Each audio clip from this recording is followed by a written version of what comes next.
around, keeping Chris around last week, the number one priority for the athletic department? I mean, do you feel more confident now after hearing him and talking to him that maybe that's going to happen? Oh, I don't know if you're ever. I guess I'll start out by saying, yeah, it is our number one priority to the athletic department is retaining Chris Jans, as you have illustrated in the previous press conference. I mean, we've done some historic things. Basketball is riding an impressive wave right now, and there's a desire with a lot of seniors coming back to keep that going. We've experienced the loss of head coaches and the disruptions that it can cause. We think we've been fortunate it hasn't caused disruptions on the court, but it certainly can. So you always want to do whatever you can to not have that this time of the year.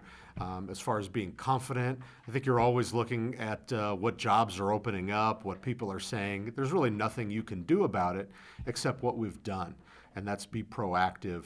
And I give a lot of credit to Chancellor Dan Arvizu and President John Floros for, at least taking what I had to say that, hey, this is really important. They listened, they agreed, and they said, yeah, let's do something. And then the package that we did put together, I thought was unbelievably creative because it was at least as substantive for New Mexico State, but at the same time doesn't impact the current budget one red penny, 1 red cent. So I was pleased from that standpoint. But as far as being confident, we'll see. Is that the offer? That's just the same offer that you guys gave us last summer, or is it different from that? Different from that. So, we had put something together that the Las Cruces Sun News had illustrated very, very well. Coach Jans has a base salary. He also last year had a retention pool of monies that was available to him on November 1st, meaning, hey, when you're our coach, you'll have these monies. That retention number was about, I want to say it was $139,000.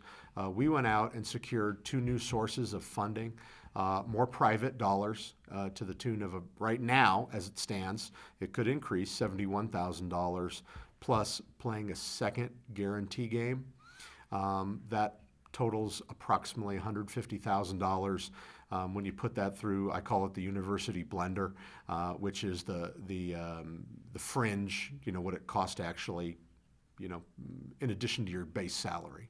That equates to about $105,000. Now, of that guarantee portion, the second guarantee game, Chris certainly has the ability to assist some of his assistant coaches from a salary standpoint. But as we talk about it right now, there's about $105,000 new dollars in retention money that would be available on November 1st, if Chris is still our basketball coach. Have you done the paperwork yet for that? Like, is that another piece of paper that Chris is going to have to sign? Yeah, it certainly would. You amend the retention? Yeah, we would amend that contractually. That has not been finalized yet and hasn't been put in front of Chris, but we have a one-page document that really just illustrates what I just said, and I wanted to give that to Chris prior to us leaving for Las Vegas so he knew what he could count on from New Mexico State in case there are offers that come his way.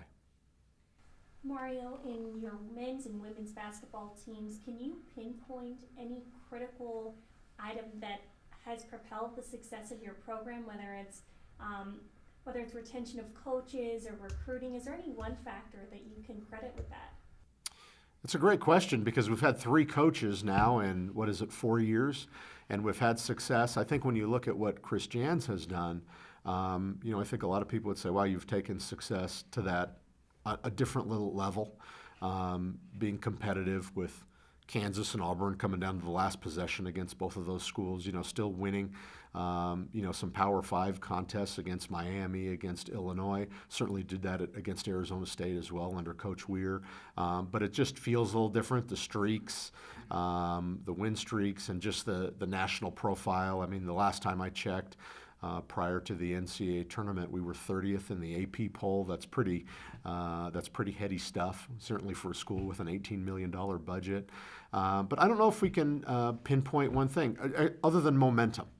He's got great buy-in and great coaching. from that standpoint. And, right now, I think when you take the floor and you think you're going to win, that's a powerful tool, even if maybe your opponents are bigger, stronger, faster. So I would give an unbelievable amount of credit to Coach Jans. And then certainly, as you mentioned, on our women's side, 26-7. We lost a tremendous coach in Mark Track, who's at USC right now, and Brooke has, picked up the mantle and ran with it.